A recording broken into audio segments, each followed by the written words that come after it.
করেন, আপনি যত অপরাধী হন, যত গুনাহগার হন, যত পাপিষ্ঠ হন, আল্লাহ আপনার দোয়া কবুল করবে। আচ্ছা ভাই, আমরা যত খারাপ হই, আপনি নামাজ পড়েন না, আপনি ফিল্ম দেখেন, আপনি হারাম জিনিস দেখেন, আপনি অনেক খারাপ কাজ করেন, গালিগালাজ করেন, মানুষের হক মারেন, যত খারাপ আপনি হন, আপনি ইবলিসের চেয়ে বেশি খারাপ হতে পারবেন? ইবলিসের চেয়ে বেশি খারাপ হওয়ার সুযোগ আছে? খারাপের বাপ সে, তার মতো খারাপ তো আপনি চাইলেও হতে পারবেন না, ঠিক না ভাই? ঠিক। এই ইবলিস আল্লাহর কাছে দোয়া করছে কখন? এমন সময় যখন আল্লাহ তাকে নির্দেশ করছে সিজদা করো। আদমের সম্মানে সেই নির্দেশ সে লঙ্ঘন করেছে, ডাইরেক্ট আল্লাহর সামনে সরাসরি লঙ্ঘন, সরাসরি বিদ্রোহ।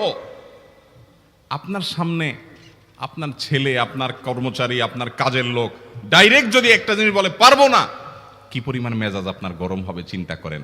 অথচ আপনিও মানুষ, সেও মানুষ, আর আল্লাহ হলেন সৃষ্টিকর্তা, এ হলো সৃষ্টি।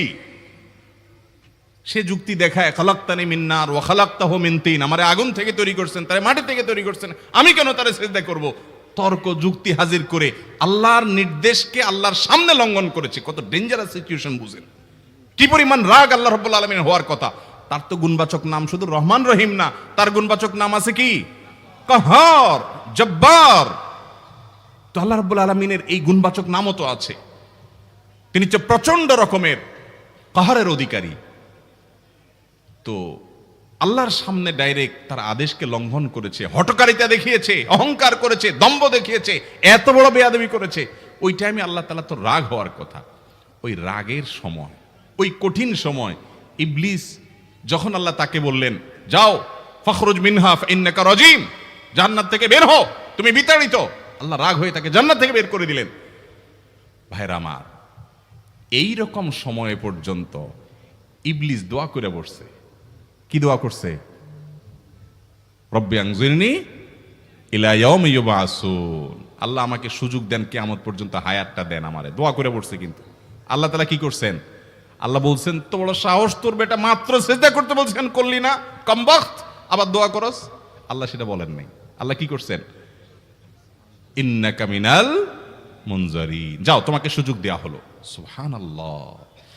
ইবলিস যদি আল্লাহর রাগ হওয়ার মতো সময়ে, ক্রোধ হওয়ার মতো সময়ে আল্লাহর সামনে আল্লাহর সরাসরি অবাধ্য হয়ে আল্লাহ তাকে বের করে দিচ্ছেন, বিতাড়িত শয়তানকে, ওই টাইমে যদি দোয়া করার পর ইবলিসের দোয়া কবুল হয়, ও মুসলমান, আপনি আল্লাহর গোলাম হিসেবে নিজেকে স্বীকার করেন, আপনি যত পাপিষ্ঠ হন না কেন, আপনার দোয়া কেন কবুল হবে না? আল্লাহর কাছে দোয়া করবো না ইনশাআল্লাহ? ইবলিসই আমাদেরকে বুঝায়, ফুসলায়, তুই কোন মুখে দোয়া করবি আল্লাহর কাছে? তোর নামাজের ঠিক নাই, তোর ইবাদতের ঠিক নাই, এত আকাম কুকাম করস ফেসবুকে, ইউটিউবে, তোর মতো 2 নম্বর একটা মানুষ, কোন মুখে আল্লাহর কাছে দোয়া করবি? থাক, দোয়া করিস না, আমি কেমনে এই মুখ নিয়ে দোয়া করবি? এটা যখন আপনার মনের ভিতরে আসে, তখন বুঝবেন যে মিস্টার ইবলিস অ্যাক্টিভ হয়ে গেছে আপনার শরীরে। কথা কি বুঝাতে পারছি? আল্লাহর কাছে দোয়া করবেন তো ইনশাআল্লাহ?